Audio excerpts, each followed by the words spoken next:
Diana, you are chasing a story about the lobster industry, which has changed dramatically over the past 20 years. You're in Norwalk, where I had no idea they were pulling lobsters out of the ocean there. What do you got? Yeah, right here in the Long Island Sound. Mike Kalaman of York, Connecticut is a fighter. Known by some as a dark horse here and around the Long Island Sound, Kalaman is a career lobster fisherman, surviving 39 years of the best and the worst catches these waters have to offer. It's no secret the lobster population in the Sound has suffered over the past 16 years. At its peak in the 90s, the water's producing nearly 4 million pounds of lobsters. Come 2014, that number dropped to 135,000 pounds of lobster.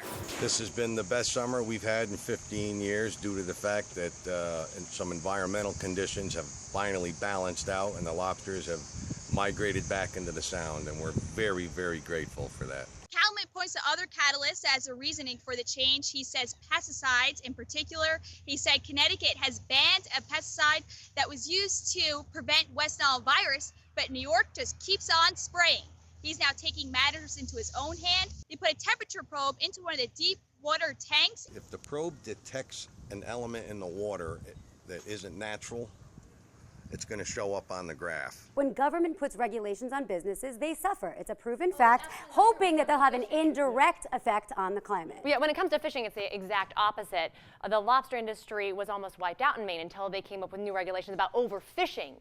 Because when you overfish it and you kill off the adults who are having the babies, then you don't get the young ones, and then you have a big old problem. Forget climate change, lobster fishing is really difficult. Diana, were you able to do some lobster fishing? Of course I went lobster fishing. I love lobster fishing. Did you catch any? Yes, but this is what's really important right now. So a lot of the female lobsters are pregnant. They have their eggs. You can see the eggs on these lobsters, and he throws them back in. So the closure doesn't necessarily come at a bad time. But Mike, it just says that he wants to be able to go out and help the lobsters rebuild. Was it fun? Yes, it is, but it smells awful. So it's not for the faint of stomach. I think I smell pretty bad. What happens when the lobster gets in the boat? Describe the scene. Mike just takes out his little measurement stick and he sees, okay, well, this one's still growing. We can't take this one yet. He's very particular. I think that's the government forgets that these lobster fishermen can regulate themselves. They don't need the government to tell what they can do. Oh my God, capitalism works. Go figure.